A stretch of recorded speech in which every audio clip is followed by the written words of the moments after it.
Quand on parle de consentement, on a tendance à penser évidemment à une relation sexuelle.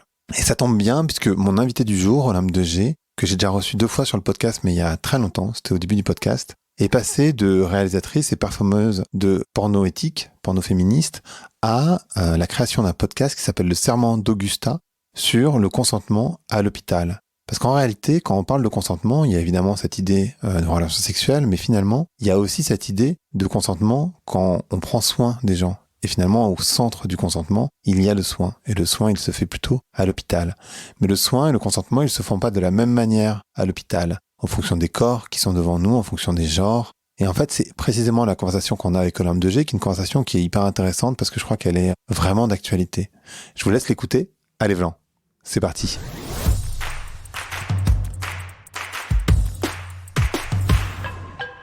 Bonjour à toutes, bonjour à tous, bonjour Olympe. Bonjour. Comment ça va aujourd'hui ? Ça va super, je suis très contente d'être ton invitée. Eh ben moi je suis ravi aussi. On a fait des épisodes ensemble il y a très longtemps. Il y a l'épisode 50 et le deuxième je sais plus exactement, mais c'est des vieux épisodes, donc c'était au tout début de Vlan, parce qu'on se connaît bien.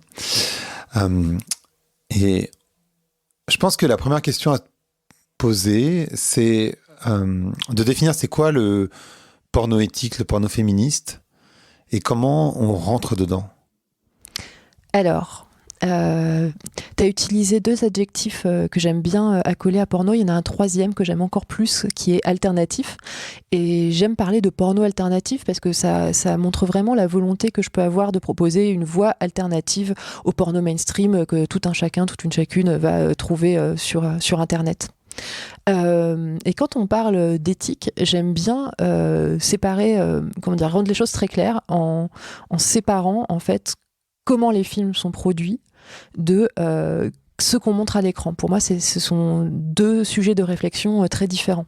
Donc, tout d'abord, ce qu'on montre à l'écran, c'est quelle valeur mon porno va véhiculer. Donc, perso, ce que j'essaie de faire pour que mon porno soit éthique, c'est qu'il véhicule des valeurs de respect de l'autre, d'inclusivité. J'essaie de déjouer les stéréotypes sexistes, racistes, auxquels on peut être confronté beaucoup dans le porno mainstream. Et puis, du côté de la production, là, c'est une réflexion sur comment on fait tout le chemin de création du film, de tournage, comment on fait pour que ça se passe bien pour toutes les personnes qui sont impliquées. Et notamment, dans le porno, il y a des scènes de sexe non simulées. Donc là, notamment, comment on fait pour que le consentement sexuel soit vraiment, soit respecté à tous les stades.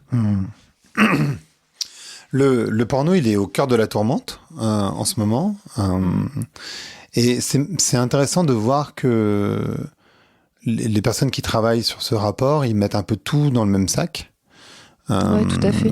Le porno éthique comme le reste, avec cette volonté quasiment religieuse, je dis religieuse, mais c'est pas forcément le terme, de vouloir interdire totalement le porno, ou en tout cas de pas permettre l'accès au porno si on n'arrive pas à savoir quel est l'âge de la personne, etc., etc.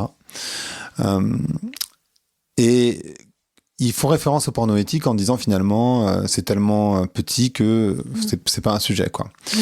Et toi, tu as fait une vidéo que je trouvais hyper intéressante de réponse à ça, en particulier en montrant que si on regarde les images qu'on diffuse par ailleurs un peu partout, sur Netflix, sur YouTube, etc., autour de la guerre, par exemple, ou de la violence, ça, pour le coup, pour eux, c'est éthique. Enfin, quelque part, il n'y a pas de problème. J'aimerais bien que tu nous réexpliques ça, parce que je trouve ça hyper intéressant dans la manière dont tu le racontes, en fait. En fait, quand tu parlais d'amalgame, dans le rapport, en fait, j'ai l'impression qu'il y a effectivement un amalgame entre exactement ce que je viens d'expliquer, c'est-à-dire ce qu'on montre à l'écran d'un côté et comment c'est produit de l'autre. Donc c'est vrai que dans le porno, il y a mainstream, il y a un foisonnement de représentations violentes. Pour autant, ça ne veut pas dire que ça n'a pas été produit, tourné de façon consensuelle. C'est-à-dire que ça ne veut pas dire que ces rapports-là n'ont pas été consentis. Donc je trouve qu'il faut bien différencier ce qu'on représente et comment ça a été tourné. Ça, c'est vraiment important. Après, en fait, c'est vrai que ce qui m'a effrayé dans ce rapport qui a été présenté au Sénat, c'est le premier rapport qui est fait en France sur le porno. Il fait 191 pages. Et bien, dans ce rapport, il est posé explicitement la question de est-ce qu'on peut encore tolérer une industrie où il se passe des violences. Et c'est vrai que là, en France, il y a eu l'affaire Jackie et Michel qui a horrifié, et à juste titre, absolument tout le monde. Mais en fait, moi, ce qui m'interroge, c'est que quand on se demande est-ce qu'il faudrait pas, en gros, totalement interdire le porno, c'est comment est-ce que c'est tenable, on va dire philosophiquement avec des guillemets, de réprimer, d'interdire la représentation en fait de la sexualité tout entière, alors que c'est quelque chose qui est représenté depuis les origines de l'humanité, que c'est une expérience d'une vitalité incroyable. On n'est jamais plus, on se sent jamais plus vivant ou vivante que quand on désire quelqu'un, et donc on va se priver de représenter ce que ça fait à notre corps, les érections des sexes. On va se priver de représenter ça. Et ouais, je trouve ça pas tenable, surtout dans une industrie audiovisuelle, cinématographique, où effectivement il y a des représentations de violence ultime à peu près partout, et qui génèrent et qui demandent énormément d'argent.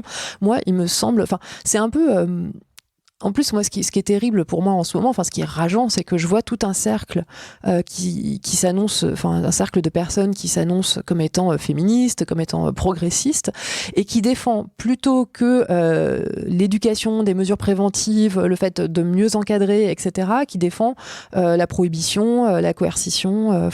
Voilà. Donc c'est vrai que là, en ce moment, c'est un petit peu dur. Il y a un mot que tu as employé plusieurs fois et qui va être au cœur finalement de notre conversation, c'est le consentement. Comment tu t'assures, qu'est-ce que ça veut dire le consentement dans le porno? Et après, on va aller sur d'autres sujets, comme tu sais. Alors, le consentement dans le porno, il y a le consentement, c'est le consentement sexuel tout court, déjà, évidemment. Et il y a aussi un consentement à l'image, que je trouve important aussi, puis qu'on peut avoir tendance à oublier. Après, comment dire ? Moi, en fait, pour réfléchir en consentement dans le porno, je me suis vraiment appuyée sur ma propre expérience corporelle. Et donc, je m'explique.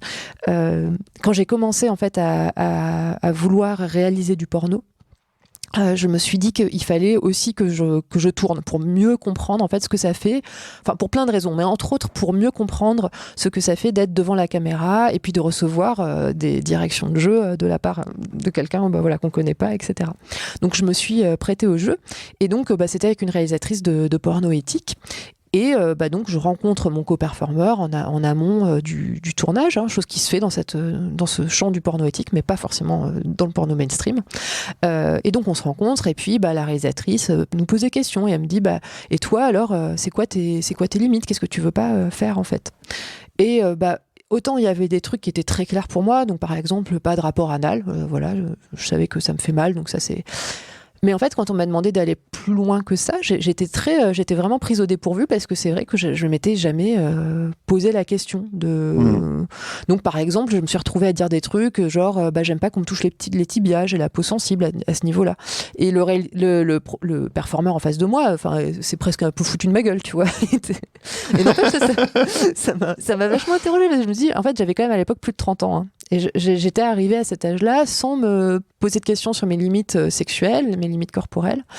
Et donc, quand je me suis mise à tourner une dernière fois, qui est mon long métrage qui est sorti en juin 2020, je voulais absolument être aussi pointue que possible sur comment je fais pour garantir le consentement sexuel des performeurs quand ils vont tourner leur scène, quoi. Et donc, c'était important pour moi de leur proposer un outil pour réfléchir déjà, et ensuite pour exprimer leurs limites. Parce que je trouve qu'on peut pas les sortir comme ça, quoi, de son chapeau.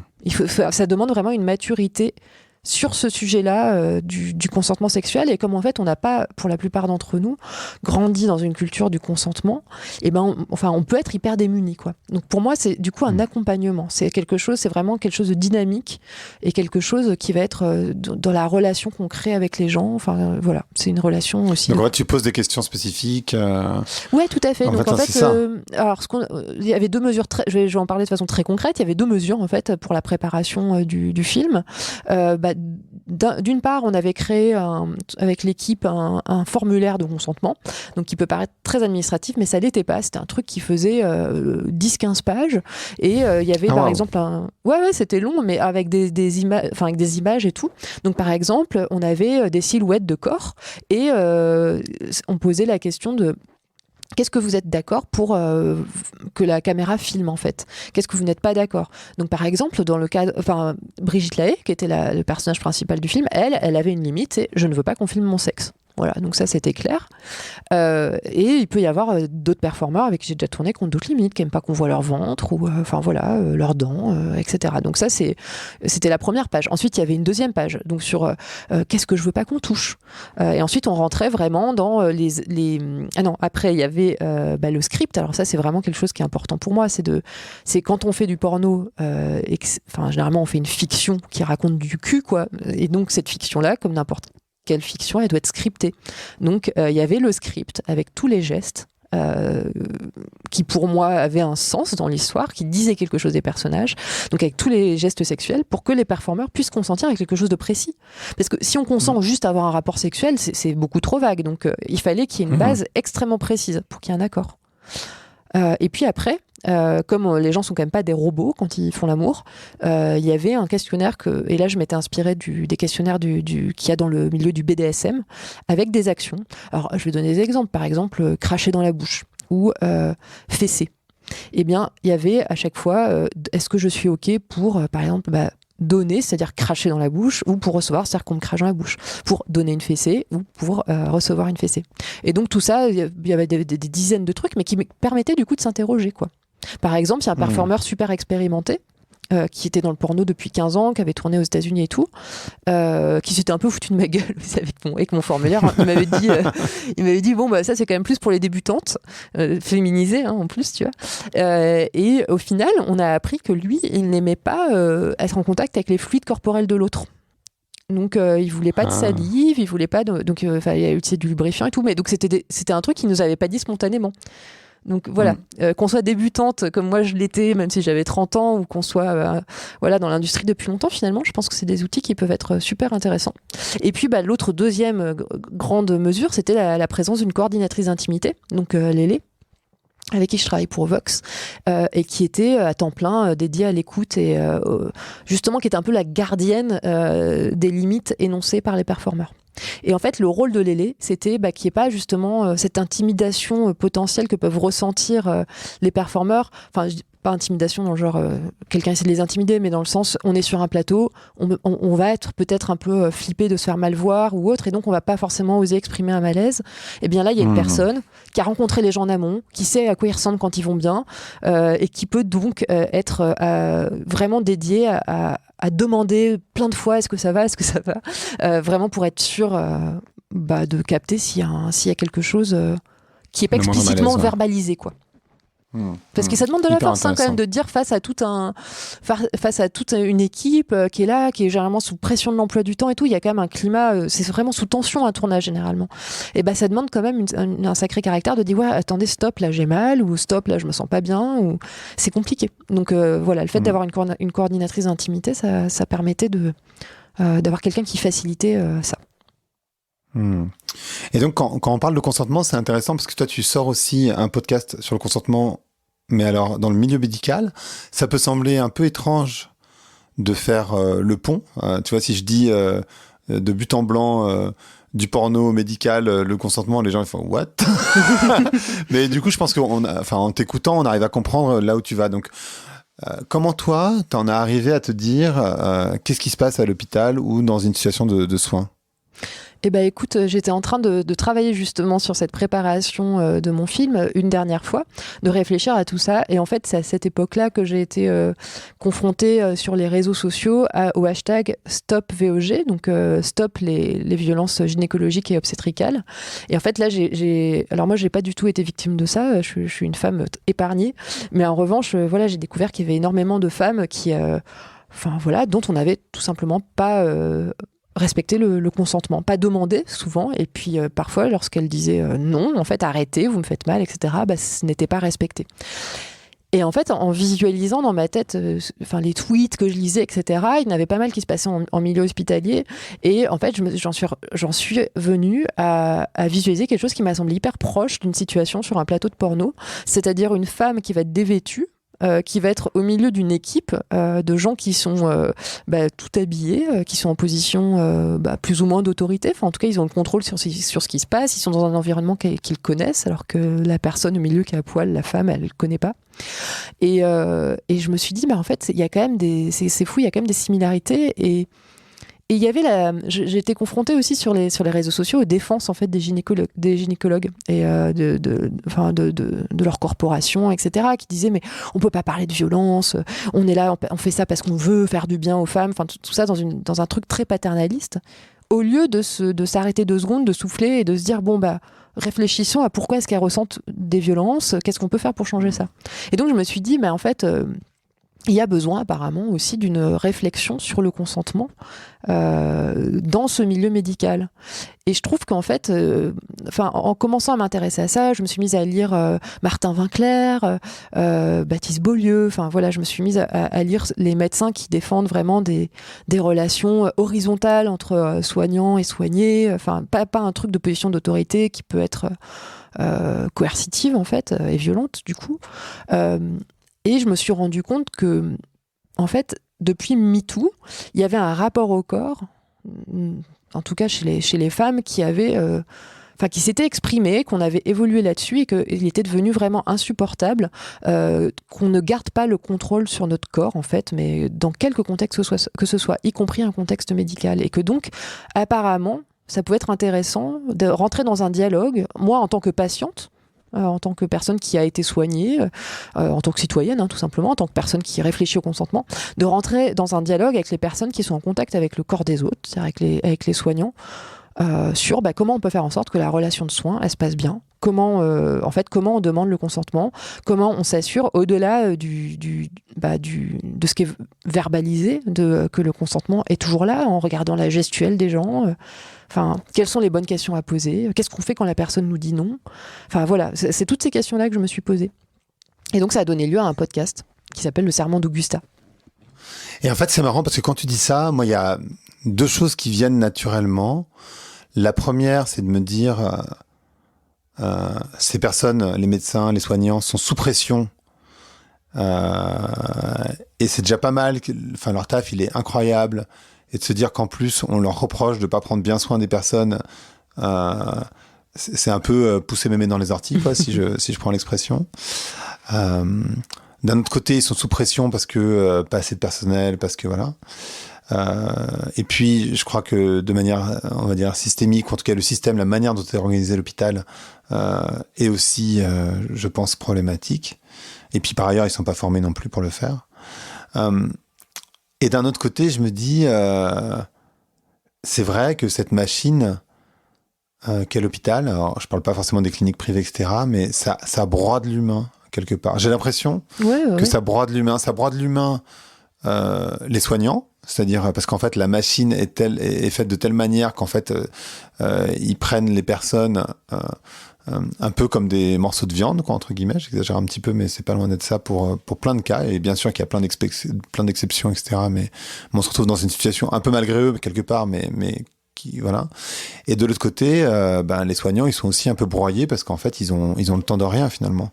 Alors, absolument. En fait, c'est très difficile. Comment dire ?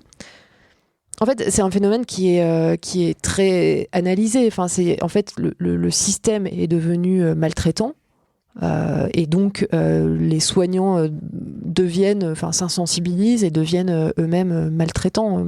Enfin, je veux pas faire de généralité, mais en tout cas, en gros, c'est cette dynamique-là. Hein, et c'est très très dur pour les personnes qui ont fait qui ont choisi cette profession parce qu'ils voulaient mettre du sens dans leur carrière et qui se retrouvent à pas avoir de sens dans la façon dont ils prennent soin des gens.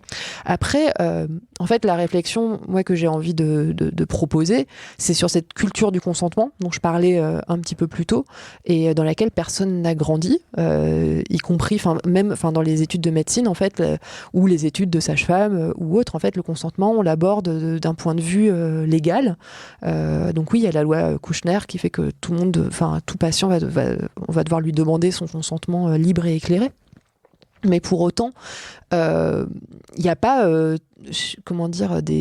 des ateliers où il va y avoir un jeu de rôle avec une personne qui a dit oui, mais dont on voit qu'elle se met à pleurer pendant un examen. Enfin, en fait, comment on réagit dans toutes ces,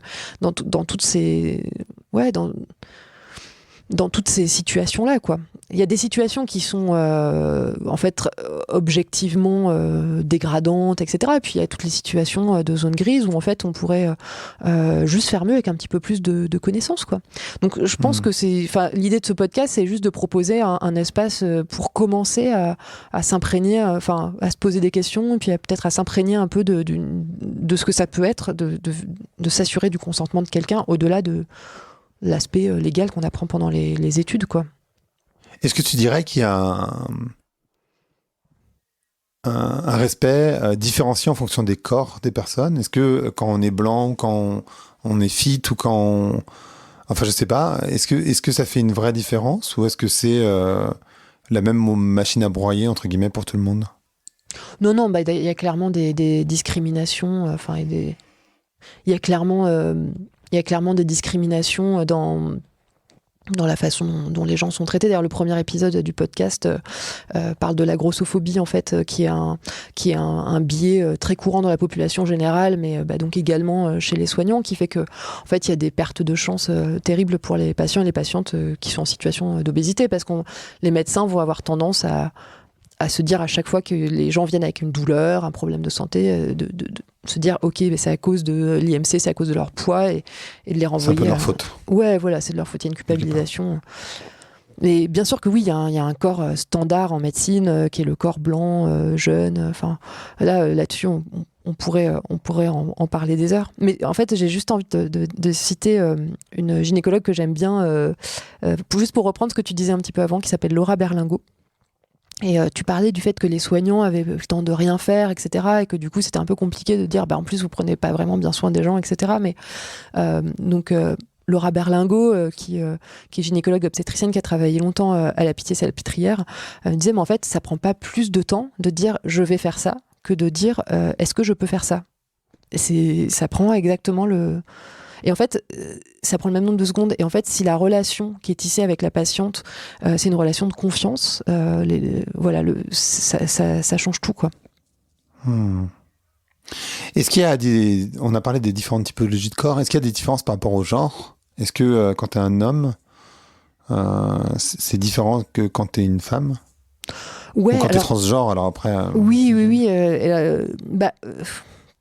Après, je me sens vraiment pas forcément la plus qualifiée pour rentrer là-dedans, mais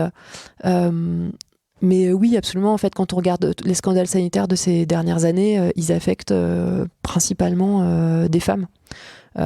Par exemple, dans le premier épisode du serment d'Augusta, je reviens sur le scandale du Mediator. Je suis allée interviewer Irène Frachon, qui est pneumologue et qui a été lanceuse d'alerte sur ce sujet, et qui explique en fait le Mediator, donc, qui était à la base un antidiabétique, il a été prescrit par des médecins à des femmes qui n'avaient pas de diabète, mais qui voulaient maigrir pour que leur corps rentre dans le standard, en fait, dans la norme d'un corps séduisant, donc d'un corps mince, quoi.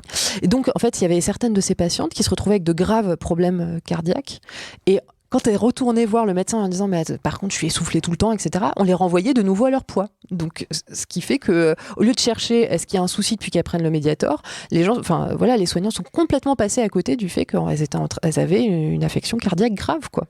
Et en fait ce qu'elle explique, son interview fait peut-être 7 minutes, donc elle explique ça vraiment très bien. Elle explique à quel point, de A à Z dans la prise en soin de ces femmes, en fait la grossophobie a vraiment pesé, et puis la grossophobie était là parce qu'on attendait de leur corps de femme qu'ils soient séduisants, donc minces. D'ailleurs j'ai lu un livre vraiment super, que je recommande vraiment chaudement sur le corps gros. C'est le livre de Roxane Gay qui s'appelle Hunger, où elle décrit son rapport à son corps obèse, et il y a un passage qui est vraiment beau, où elle voit les regards des hommes sur elle dans la rue qui sont méprisants, qui sont dans le dédain, et elle dit mais en fait moi ce que je lis dans ces regards, c'est que ils trouvent incroyable que je fasse pas l'effort, que je fasse pas en sorte d'être à leur goût, et que je fasse pas en sorte d'être baisable, et que j'ose me balader dans l'espace public sans être baisable. Voilà, c'est un livre qui est très fort. Ouais, effectivement. Et c'est quoi les choses, ou la chose, peut-être j'envisage plusieurs, mais qui t'ont le plus marqué? Parce qu'en fait, il y a pas de ce podcast, il y a aussi, c'est vraiment un sujet auquel tu t'intéresses de manière vraiment particulière. Qu'est-ce qui t'a, sur ces dernières années, le plus marqué sur ces sujets de consentement, et en particulier d'éthique à l'hôpital, au final? En 2018, il y a quelqu'un de ma famille de jeunes qui a été diagnostiqué d'un cancer. Et du coup, étant proche de cette personne, j'ai suivi le parcours de soins. Et c'est un moment qui est où on a peur, quoi. On a peur de la mort. C'est un moment fort qui se passe donc dans les murs de l'hôpital. Et il y a eu des épisodes où le consentement, des épisodes traumatiques où le consentement de cette personne n'était pas respecté. Alors une biopsie qui a été extrêmement douloureuse, où cette personne a été maintenue par les soignants alors qu'elle pleurait, ou encore on a dû lui poser un cathéter pour la chimio. On lui avait promis qu'elle serait sous, j'ai oublié le nom du gaz, mais il y a un gaz qui permet d'être un petit peu anesthésiée. Et on lui avait promis qu'elle aurait ça, donc elle est descendue au bloc en pensant qu'elle aurait ça. Et puis, en fait, non, quoi. On lui a proposé à la place de l'hypnose, ce qui est très cool, mais en fait, c'est pas ce à quoi elle avait consenti, quoi. Donc, des épisodes où moi, en tant qu'accompagnante et tout, j'étais vraiment choquée, parce que t'es déjà dans une situation qui est traumatisante, et t'as envie qu'on prenne soin, mais à tous les niveaux de la personne qui traverse ça, quoi. Donc je pense que ça m'a donné envie de déplacer mes réflexions vers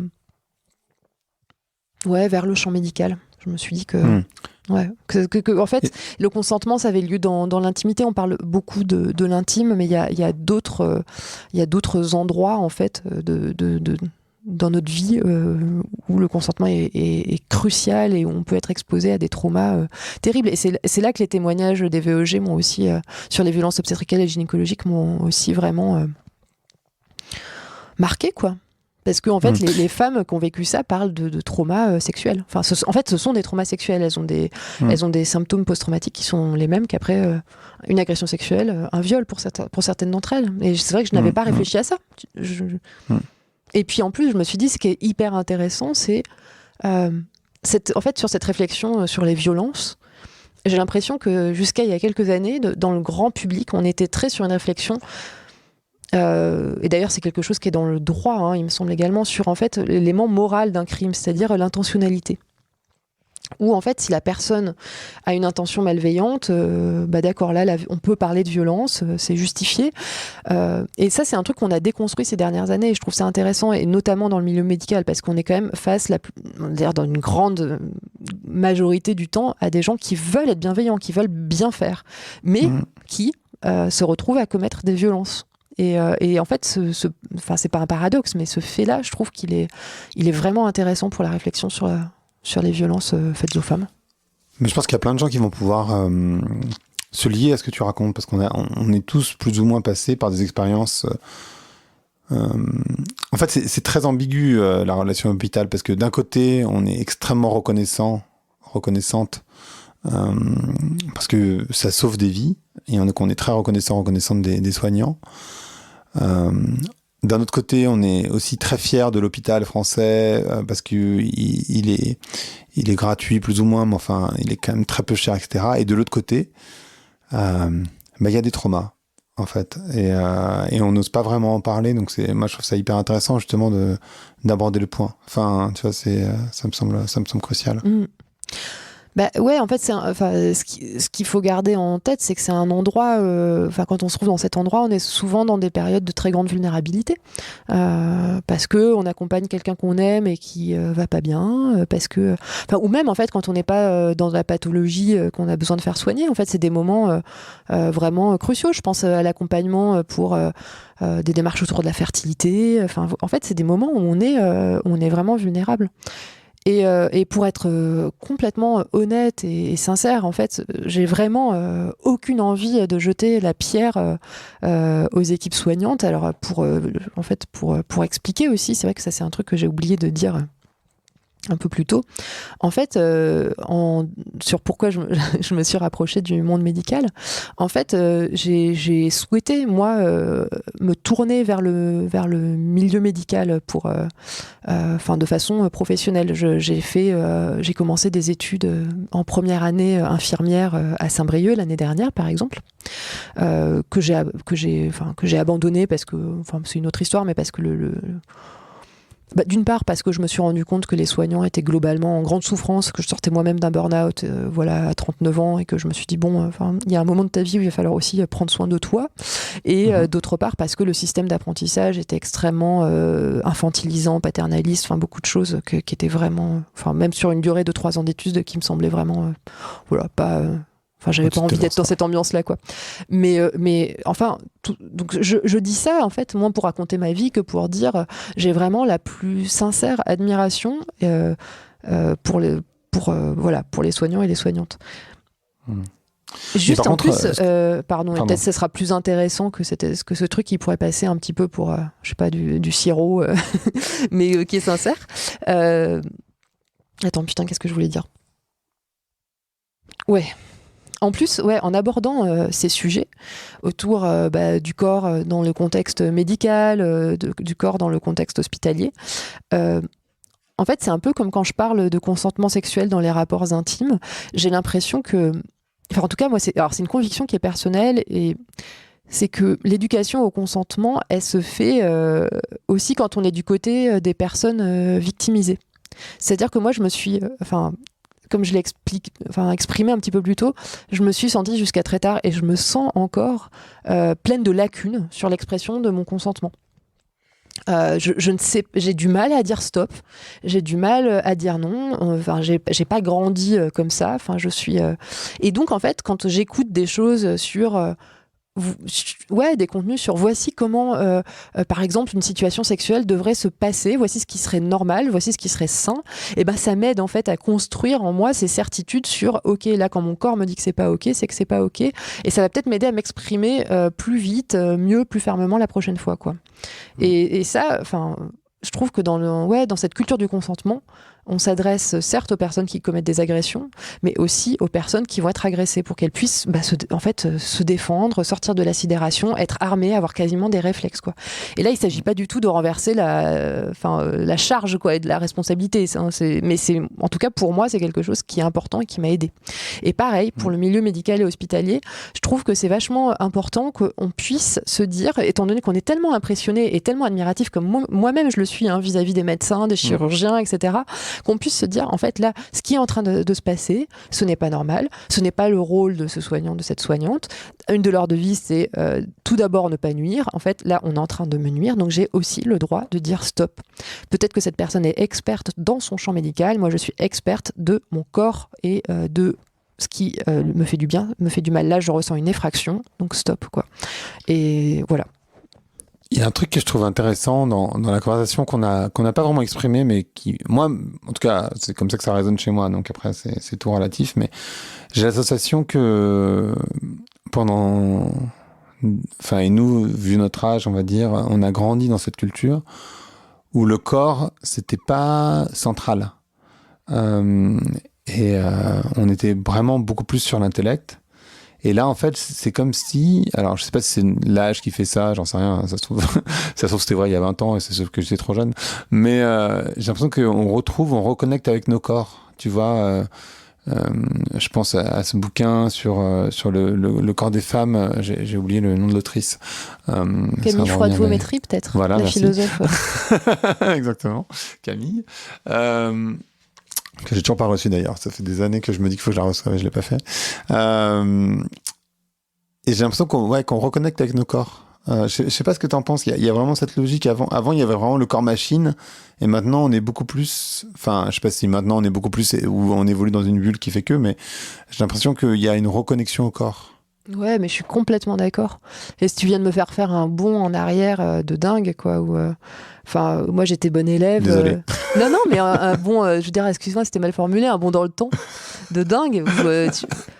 Moi, j'ai grandi dans une famille intello. Mon père et ma mère étaient tous les deux très intello. Et tu vois, c'était limite, c'était pas valorisé d'être mauvaise en sport. Enfin, c'était vraiment... Je me rappelle d'avoir vu une espèce de discours d'un prof d'université qui disait... je sais pas, il avait une formulation marrante qui m'échappe totalement, mais où en gros il décrivait que le corps n'était rien quand on est prof d'université, qu'en fait il ne servait qu'à emmener une tête énorme d'une salle de conférence à une autre salle de conférence. Et c'est vrai que c'était... longtemps pour moi, mon corps n'a été que ça, quoi.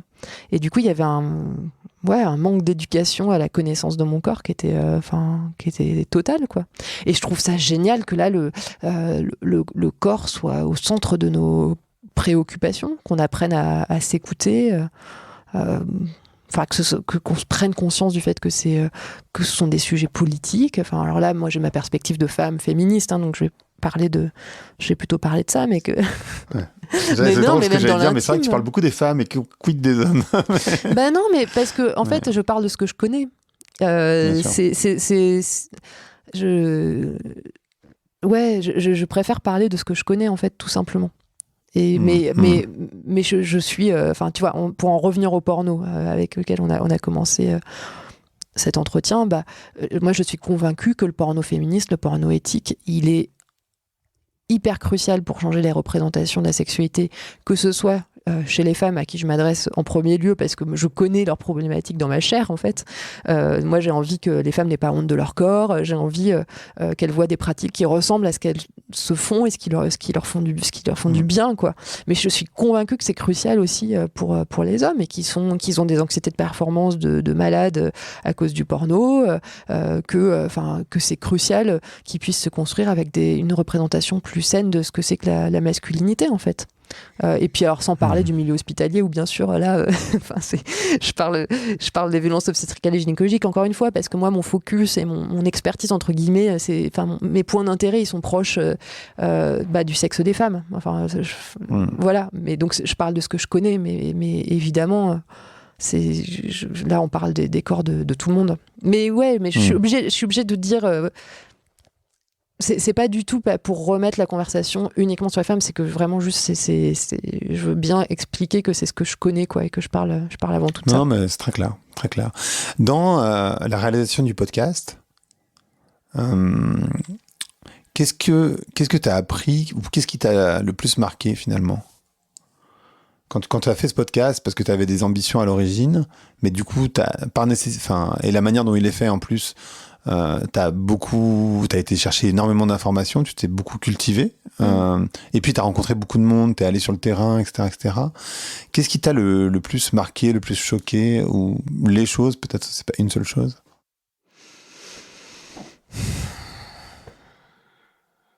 Ça, c'est une bonne question parce qu'en plus je suis encore en plein dedans. Donc j'ai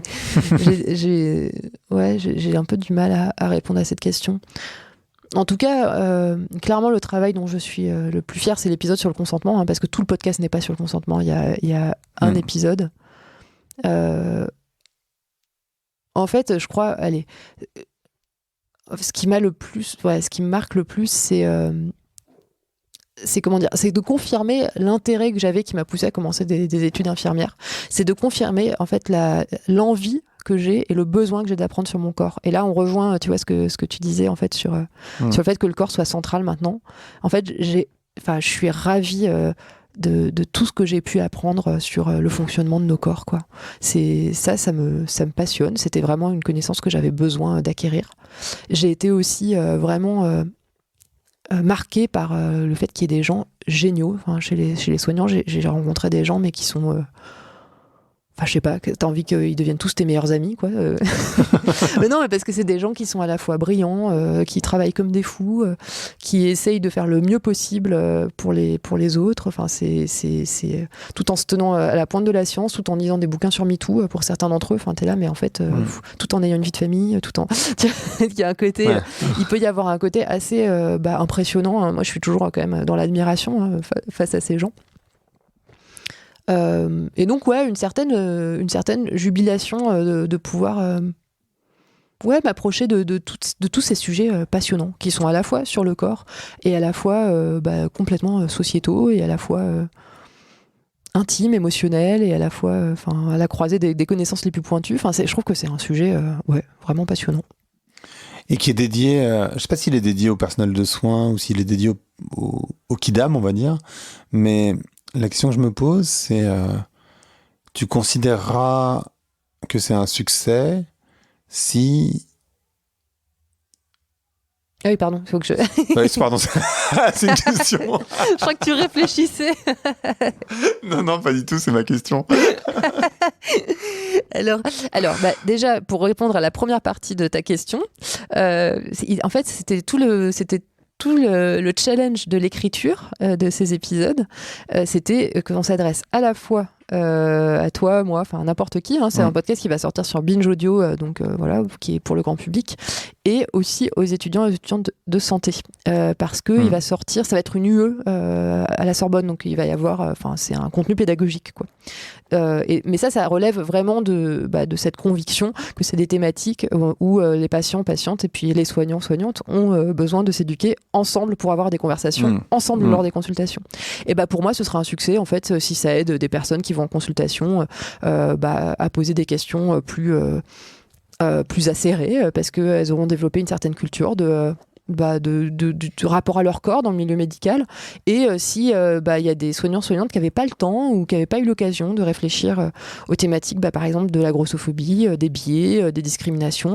Il y a le deuxième épisode, je l'aime beaucoup parce qu'il est sur la culture carabine, qui est toute la culture des salles de garde, des chansons paillardes, qui est une déconstruction de cette culture-là et qui en gros dit oui, vous avez besoin d'exutoire, vous faites des études qui sont hyper dures, par contre est-ce qu'on peut pas repenser à un humour un peu 2022, quoi, qui soit pas sexiste et raciste? Et je suis allée à la rencontre d'étudiantes qui réécrivent les chansons paillardes, qui repeignent les murs des salles de garde avec des trucs plus inspirants, quoi, qui restent hyper sexuels et tout, mais voilà, qui sont pas offensants. Et du coup, je me suis complètement perdue dans ce que je voulais dire. Non, mais moi, je connaissais pas du tout cette culture carabine, c'est marrant.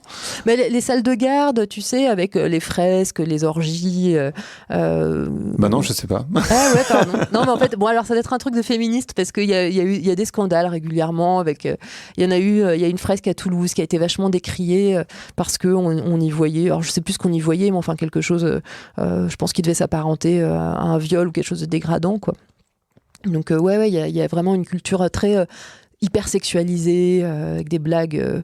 Les blagues qui sont faites au bloc opératoire, c'est des blagues. C'est vraiment de l'humour noir, quoi. Hein, et c'est vrai que c'est très défendu par la profession en disant lâchez-nous un peu, quoi. Il y a un moment où il faut qu'on évacue, on est en contact avec la mort, avec des choses très difficiles, on a besoin de... Mais en fait, l'humour peut exister sans être aux dépens des plus faibles. Ça peut être, l'humour peut aller plus loin que ça, quoi. Par conséquent, pour toi, est-ce que, j'ai l'impression que dans ce que tu décris, on pourrait améliorer la situation dans le contexte existant. Et moi, ce que je connais, on va dire, sans que je connaisse grand-chose, mais du milieu médical, c'est que vraiment, de manière systémique, le fait que ça soit ultra centralisé, qu'on ait voulu en fait, j'ai eu cette discussion avec le fondateur du SAMU social et de Médecins sans frontières où en fait pour des raisons financières etc on a centralisé les hôpitaux et que ça a fonctionné pendant une période dans un contexte qui était celui des 70 mais qu'aujourd'hui ce contexte-là c'est plus le même et que en fait, en concentrant comme ça, en fait, on a complètement perdu la partie humaine. Et pour lui, typiquement, il faudrait quasiment casser l'hôpital. En fait, ce mode de fonctionnement ne marche plus. Donc, en fait, lui, ce qu'il avait tendance à critiquer, c'était de manière systémique l'hôpital. Tandis que toi, ce que tu décris, c'est que sans doute le côté systémique, mais en fait, même à l'intérieur de ce côté systémique, on peut quand même améliorer les choses. Je me trompe ou... Ouais, parce qu'en fait, le côté systémique, effectivement, l'hôpital, il traverse une crise terrible, encore renforcée par la crise du Covid, où en fait, ce qui s'est passé, c'est qu'il y a un nouveau management de l'hôpital où c'est plus les médecins, en gros, qui font la loi, qui décident comment les choses s'organisent, où vont les budgets, etc. Ce sont des administrateurs. Et donc ça c'est devenu soit on peut dire un hôpital entreprise ou un hôpital usine, enfin en tout cas c'est plus un hôpital où tout est centré autour du soin des gens. Pendant la crise du Covid, en fait, il y a eu de nouveau une espèce de moment comme ça où quoi qu'il en coûte, il fallait guérir les gens et donc en fait il y a eu chez les équipes soignantes une sensation de retrouver une cause commune, de retrouver du sens, quoi. Et du coup, quand on est sorti plus ou moins de la crise du Covid, il y a eu une grande désillusion parce qu'on est revenu à l'administratif, très très lourd, quoi. Donc effectivement, il y a quelque chose de systémique. Et là-dessus, il y a un livre qui est chouette à lire qui s'appelle Omerta à l'hôpital, dans lequel il y a des essais, c'est des témoignages de maltraitance à l'hôpital. Et il y a à la fin un tout petit essai de Christophe Dejour, qui est un psychiatre qui est spécialisé dans la souffrance au travail, qui parle de souffrance éthique. Le fait qu'on est là pour faire un travail qui a du sens pour nous et qu'en fait, on est obligé de travailler dans des conditions qui font que en fait, ça n'a plus de sens, quoi. Et ça conduit à l'insensibilisation et donc après à la maltraitance, quoi.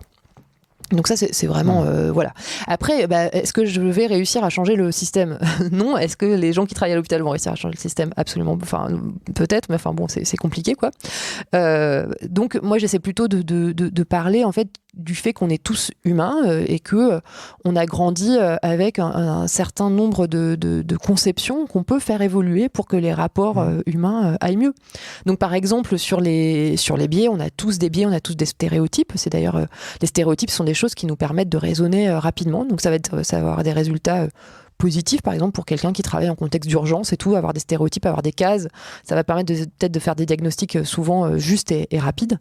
En revanche, il y a des moments où ça peut nous induire, ça peut générer des erreurs, quoi. Et donc, il faut rester vigilant là-dessus, en fait. Donc, en fait, si on se dit, OK, je peux pas changer le système, mais je peux essayer un petit peu de réfléchir à comment mon cerveau fonctionne et dans quelle culture mon cerveau se nourrit. Et là, je trouve que c'est intéressant, parce que c'est un truc sur lequel on va pouvoir avoir un pouvoir d'action, quoi. Super intéressant. Le podcast s'appelle Vlan, donc je voudrais savoir à quoi tu veux ouvrir et où claquer la porte. Ah putain, j'ai pas... Donc à couper après. Mais j'ai pas réfléchi. J'ai pas du tout réfléchi, alors attends.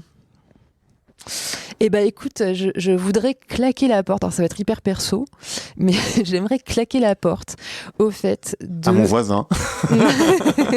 Non, écoute, comme je dis, en Bretagne, mes voisins sont des vaches, donc je les adore. Donc j'ai aucune envie de leur claquer la porte. Non, écoute, j'ai envie de claquer la porte au fait... de me cramer la santé tellement je me passionne pour les trucs et j'arrive pas à mettre de limite à mes heures de travail. Donc comme je crois que je l'ai mentionné, mais je sortais d'un burn-out en 2020 et là j'ai envie d'ouvrir la porte au fait de continuer d'être passionnée par ce dans quoi je me plonge, que ce soit la pornographie, le milieu médical, je sais pas ce que ce sera dans 3-4 ans. Mais j'ai envie de le faire tout en gardant une vie personnelle et qui soit saine et en pleine santé. À cet endroit, j'ai fait un épisode avec Rocaille Diallo sur le burn-out militant. Ouais. Donc tu je vais l'écouter. aller écouter cet épisode. Je pense que justement, parce qu'en fait c'est vrai qu'il y a un vrai burn-out militant qu'on retrouve, enfin tu vois c'est même une expression hein, techniquement, et qu'on retrouve de manière assez régulière. Donc c'est un vrai sujet, parce qu'effectivement quand on se passionne pour un sujet, on a tendance à y aller à fond dedans, et voir, on peut te reprocher de pas être à fond dedans d'ailleurs parfois, et c'est ce qu'elle décrit, de pas prendre la parole sur tous les sujets, tu vois, parce que parfois juste t'as pas le temps, t'es en famille, t'as des problèmes perso, enfin peu importe, t'es malade, enfin peu importe, mais voilà. Et tu peux avoir aussi cette pression de l'extérieur de dire mais attends, mais c'est un scandale, tu prends même pas la parole sur ce sujet qui est central, etc. Donc, mais c'est clair, entre ceux qui te trouvent trop engagé, ceux qui te trouvent trop molle parce que tu vois, pas assez radical, ceux qui t'expliquent que ton combat il est à côté de la plaque, enfin qu'il y a des gens qui meurent de faim, etc. C'est vrai que bon. En plus, là, moi, cette semaine, avec la sortie du rapport du Sénat, j'ai eu un nombre de prises de contact, enfin de journalistes qui m'ont contacté. Qui était fou. Alors moi je suis en Bretagne, donc en fait voilà, ça règle un petit peu la question, hein, vu que les plateaux sont à Paris, mais c'est vrai que ça m'a pris une sacrée énergie mentale, parce que j'avais envie d'essayer de défendre le fait qu'il ne faut pas vouloir abolir le porno. Enfin c'est un truc qui me tient à cœur. Pour autant, est-ce que je suis assez experte pour aller sur un plateau de télé défendre ma vision face à une sénatrice? Voilà, je suis pas sûre. Donc en fait, quand tu veux prendre la parole pour défendre tes convictions, faut taffer, donc tu te rajoutes du travail, faut te lire le rapport de 160 pages, 190 pages. D'ailleurs, il y a ma co-autrice Stéphanie Estourné qui est en train de faire ça, elle, qui a consacré sa semaine à ça. Et donc, Stéphanie Estourné, c'est la personne avec qui j'ai écrit Jouir est un sport de combat, qui est un livre qui est paru il y a un an tout pile. Quasiment. Et elle prend la parole en ce moment dans les médias. Et voilà, c'est courageux. Je suis contente qu'elle le fasse. Cool. Merci beaucoup. Merci à toi. Merci d'avoir écouté Vlan. Si vous avez aimé l'émission, n'hésitez pas à mettre des étoiles sur vos plateformes de podcast préférées. Vous pouvez aussi partager l'épisode sur vos réseaux sociaux, Instagram Stories, Facebook, LinkedIn, où vous voulez. Je suis Grégory Pouy. Vous pouvez me retrouver sur l'intégralité des plateformes sous le nom Greg from Paris. Si vous avez des idées pour des invités, si vous avez des commentaires, n'hésitez surtout pas à m'envoyer un message. Allez, merci et à bientôt.